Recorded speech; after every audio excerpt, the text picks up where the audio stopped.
من نگار هستم، نگار امینی، 29 سالمه، اصالتا اسپانی هستم.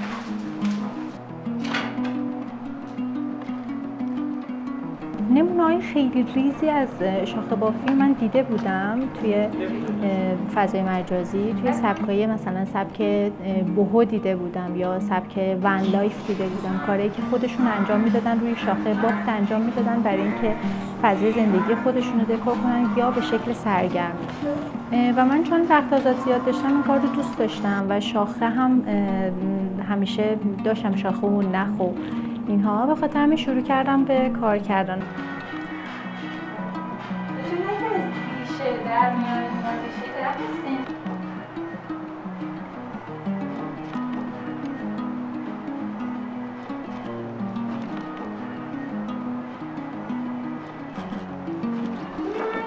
این که من شاخه زیاد داشتم توی خونه، من از بچگی مامانم همیشه کشوی من و خواهر کوچیکمو که تمیز میکرد توش پر سنگ و چوب و برگ خشک و اینا بود و آسی بود از این که این آشغالا رو برای چی جمع میکنین. به خاطر همین من شاخه و سنگ و اینجور چیزا ناخودآگاه همیشه دور و برم زیاده. طرح‌های قشنگی بزرگتر این کتاب چجوری شد؟ رشته تحصیلیم طراحی فرش بود. با اون رشته طراحی مدرنش تونستم ارتباط بگیرم و تو زمینه طراحی فرش مدرن چند سالی کار میکردم، البته هنوزم کار میکنم. دیگه این کار رو شروع کردم حالت سرگرمی انجام دادم و بافتم. خب توی دانشگاه دوره‌هاشو گذرونده بودم و بلد بودم، به خاطر همین برام خیلی سخت نبود اون نمونه‌های اولیه رو که درست کنم. من همین شد که این کاری که انجام دادم بود توی اینستاگرام گذاشتم و خب پیجم اون موقع دوستان بودن از همدوره دانشگاه، از همدوره دانشگاهی و بچه‌هایی که حالا از هنرستان میشناختم.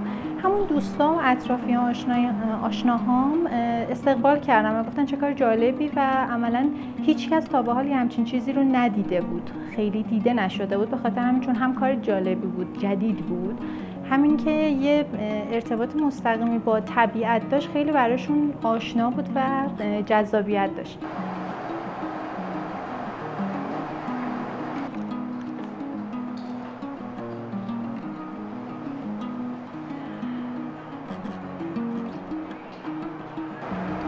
به خاطر همین من در واقع کنجکاو شدم که ببینم این کارا رو اگر بخوام تو اندازه‌های بزرگتر دکوری یا مثلا کار دیگه انجام بدم چه جوری میشه. خیلی آسته آسته آروم آروم این کار شروع شد و دیگه الان حدوداً 2 سال بیشتره که دیگه دارم کار شاخه بافی انجام میدم و حالا زیر مجموعه‌اش بیشتر میشه، یعنی کارهای شاخه بافی آباژور هست، یه سری کاری که بخواد کاربردی باشه و حالا نمونه‌های دکوریش. یا رو از اینا بذارم، این کارت پستالای این شکلی بذارم، اینا کار کوچولوئه، مثلا حالت گیفته قیمتشون کم، ولی بگم که اگه دوست داشتن میتونن اینا رو بشینن همینجا رنگ کنن، بعد از این گیفته بهشون مجانی میدین از اینا.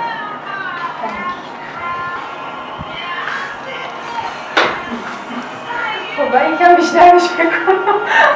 وقتی به یکی میگم من کار شاخه بافی دارم انجام میدم، اینقدر سخت توضیحش که ترجیحاً عکس بهشون نشون میدم.